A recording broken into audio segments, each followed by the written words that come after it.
कौन है?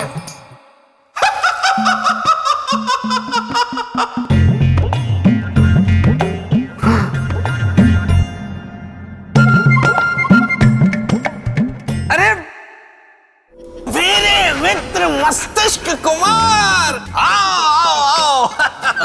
तुम्हारा स्वागत है मेरी इस प्रेत भूमि में। बस बेताल, तुमने सर से संदेशा भेजा था, इसलिए मैं ऐसे ही यहाँ आ गया। ये तुमने बहुत अच्छा किया मित्र। आओ बैठो। बैठ। बस बेताल, मैंने तब से तुम्हारी सर से समस्या जान ली और उसका हाथ से हल भी है मेरे पास। अच्छा तो जल्दी बताओ ना, वो बेतालनी मेरे पीछे ऐसे पड़ गई है जैसे शहद के पीछे मधुमक्खी। देखो बेताल, यह योजना यह है कि वो तुम पे मस से मरती है, इसलिए क्योंकि वो तुमको बस से बहुत अच्छा मानती। अच्छा तो मैं हूं ही। लसे, लेकिन तुम्हें उसकी दृष्टि में उससे उठना नहीं बल्कि घर से गिरना है, सच से समझे? अब कैसे कान लाओ इधर और सच से सुनो।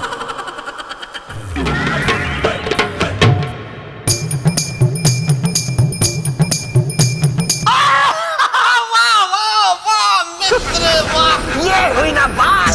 धन्यवाद मित्र। अब मैं बेताल गलने नहीं दूंगा उस बेतालनी की दाल।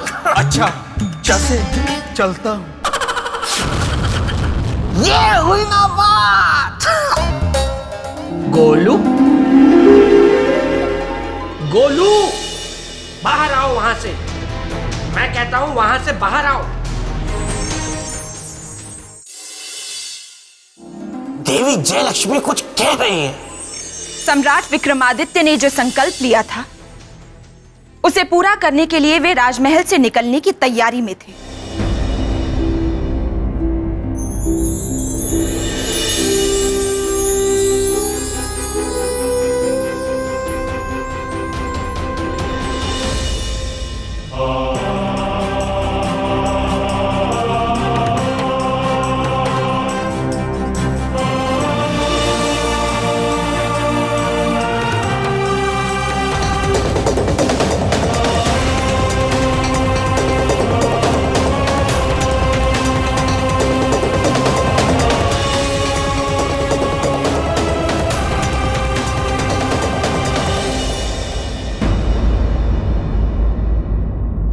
सम्राट विक्रमादित्य,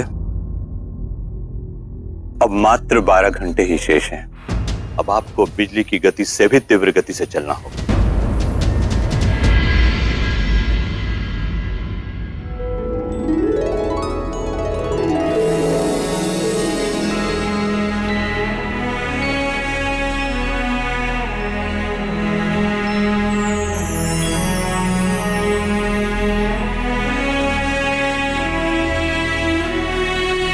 महारानी चित्रलेखा, ये क्या है?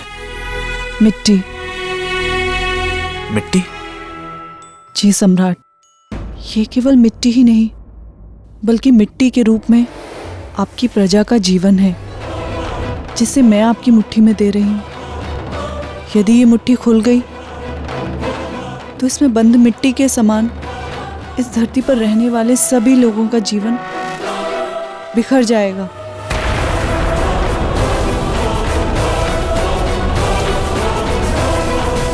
और यदि ये मुट्ठी बंद रही तो क्या महारानी जी? तो हम समझेंगे कि आपकी मुट्ठी में बंद मिट्टी के समान आपकी प्रजा भी सुरक्षित है।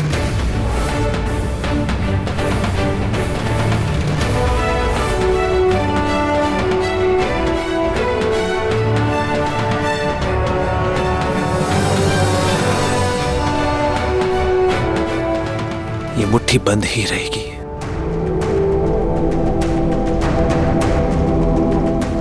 महारानी चित्रलेखा, विश्वास रखें, पृथ्वीवासियों की सुरक्षा करना हमारा परम लक्ष्य एवं प्रथम धर्म है। हम बिखर जाएंगे, समाप्त हो जाएंगे, पर पृथ्वीवासियों को किसी भी स्थिति में कभी भी बिखरने नहीं देंगे। हम जानते हैं, हम आपकी अर्धांगिनी हैं, आपकी सहचरी हैं, और हमें आप पर पूर्ण विश्वास भी है।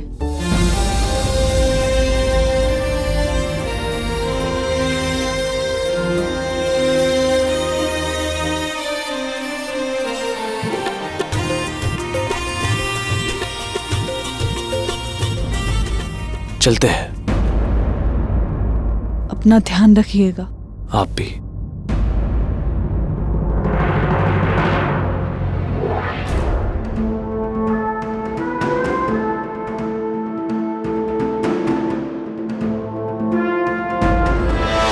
अपने मित्र विक्रमादित्य के बारे में सोच सोच कर ये हालत हो गई है मेरी।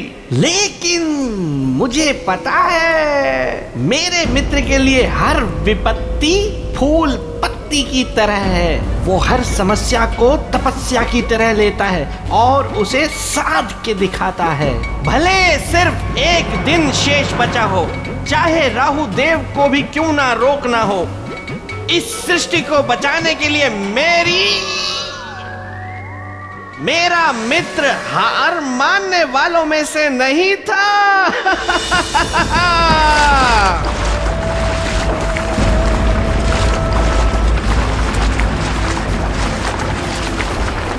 इस विनाश को रोकने का केवल एक ही उपाय, आपको अपने सांसारिक शरीर को पंच तत्वों में परिवर्तित करना होगा।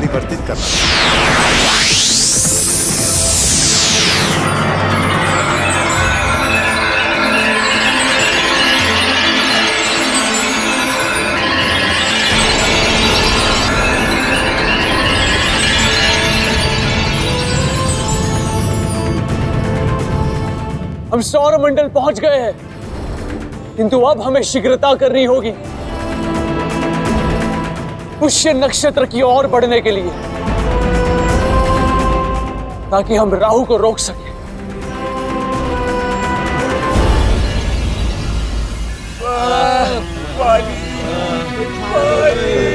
कोई हमें भोजन करा दे।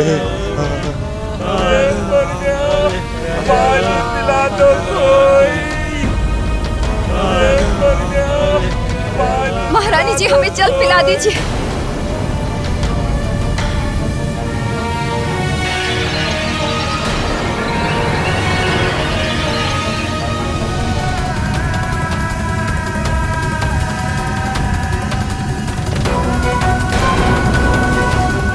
महारानी जी, आंखें खोलिए। महारानी जी, कुछ भी कुशल नहीं है। महारानी की यह अवस्था अंत का संकेत है।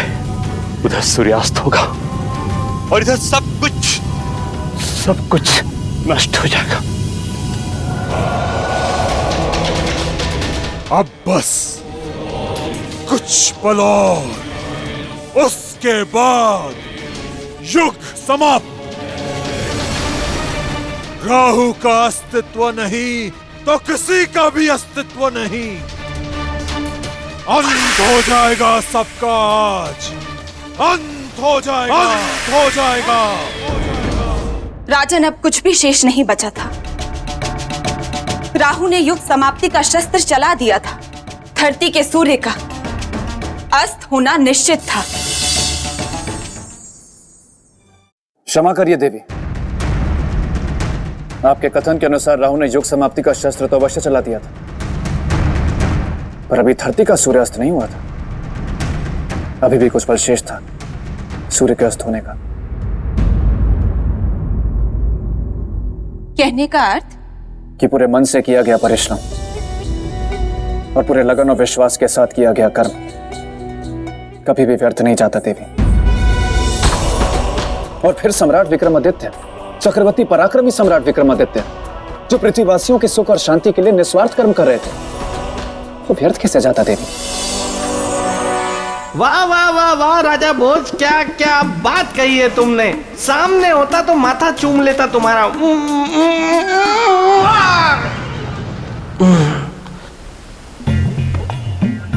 अच्छा हुआ किसी ने देखा नहीं। मेरे मित्र की इतनी प्रशंसा सुनकर मन प्रसन्न हो गया। लेकिन कर कौन रहा है? राजा भोज। हाँ?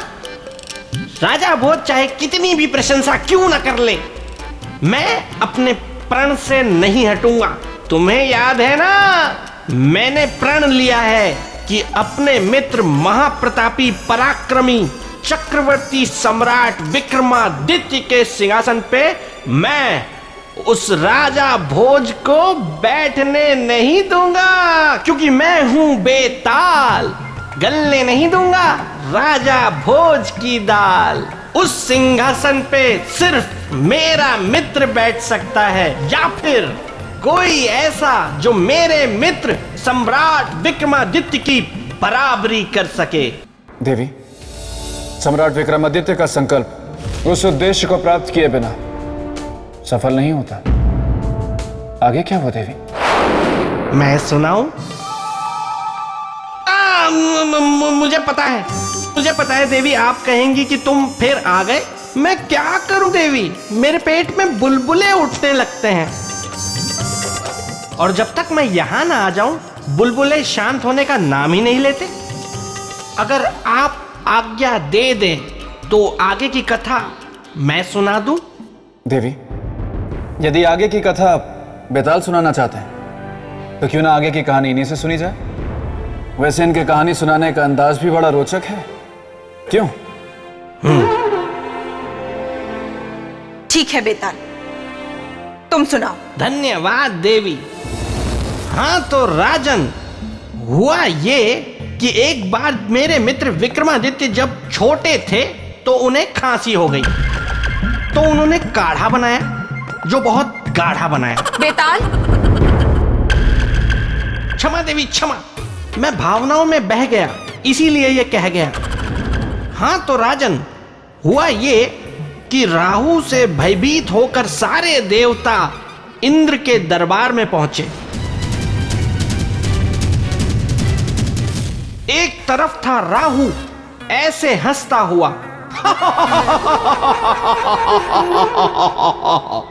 और दूसरी तरफ था मेरा मित्र विक्रमादित्य एकदम शांत ऐसे। और फिर हुआ दोनों में आमना सामना। सम्राट विक्रमादित्य, आप यहाँ क्यों आए हैं? आपके इस अनर्थ को रोकने राहुदेव, आपको ये बताने आए हम कि पुष्य नक्षत्र को खंडित करने का अर्थ है पृथ्वी लोक का विनाश। यही तो मैं चाहता हूँ सम्राट विक्रमादित्य, कि पृथ्वी लोक का विनाश हो। यही मेरे प्रतिशोध का भयानक परिणाम होगा उन देवताओं से जिन्होंने मेरा अपमान किया है। आपके विरोध जताने का यह उचित तरीका नहीं है राहुदेव। इस विरोध में तो आपका निजी स्वार्थ झलक रहा है।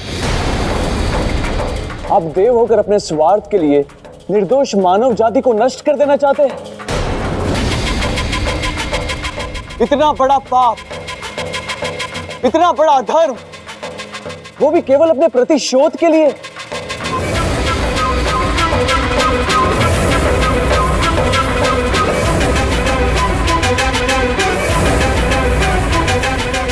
हमारी बात मानिए राहुदेव, अपना निर्णय बदल दीजिए। और रही बात आपके न्याय और सम्मान की, तो उसे हम दिलवाएंगे, ये वचन है हमारा। नहीं सम्राट विक्रमादित्य, नहीं।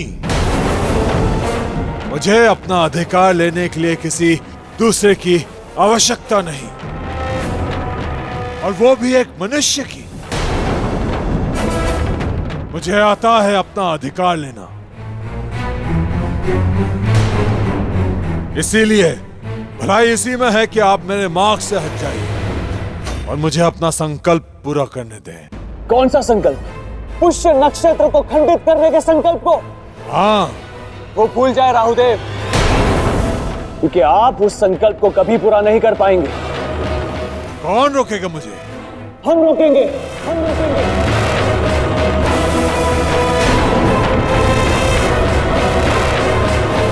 हमें आपको रोकना ही होगा।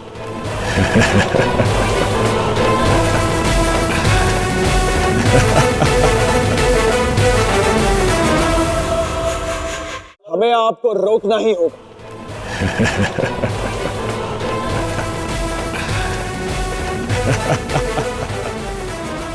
मनुष्य रोकेगा मुझे?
चलो।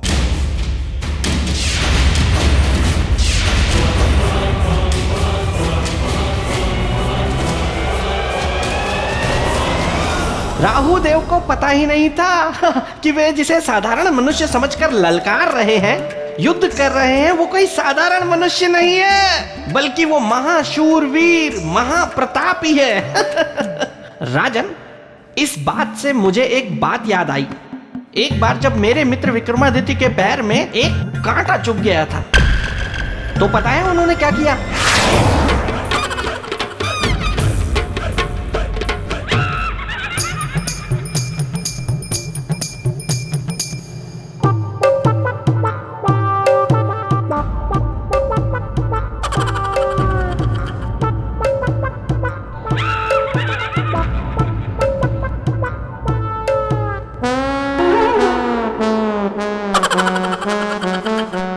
देवी, फिर उस युद्ध का परिणाम क्या हुआ? जब अपने अपने क्षेत्र के दो शक्तिमान युद्ध में आमने सामने हो, तो परिणाम इतना शीघ्र कैसे आता? युद्ध चलता रहा, समय बीतता रहा और बीतते बीतते समय की सुई उस एक निर्णायक घड़ी के पास आकर रुक गई, जिस एक घड़ी में सम्राट विक्रमादित्य को रोकना था राहु को और बचाना था खंडित होने से पुष्य नक्षत्र को। देवी, वो निर्णायक घड़ी क्या थी और उस एक घड़ी में क्यों रोकना था सम्राट को राहु को? वो एक घड़ी महत्वपूर्ण इसलिए थी राजन, क्योंकि यदि उस एक घड़ी में सम्राट विक्रमादित्य राहु को आगे बढ़ने से रोक लेते, तो पुष्य नक्षत्र राहु के निशाने से दूर अपने मार्ग पर आगे बढ़ जाता और खंडित होने से सदा सदा के लिए बच जाता।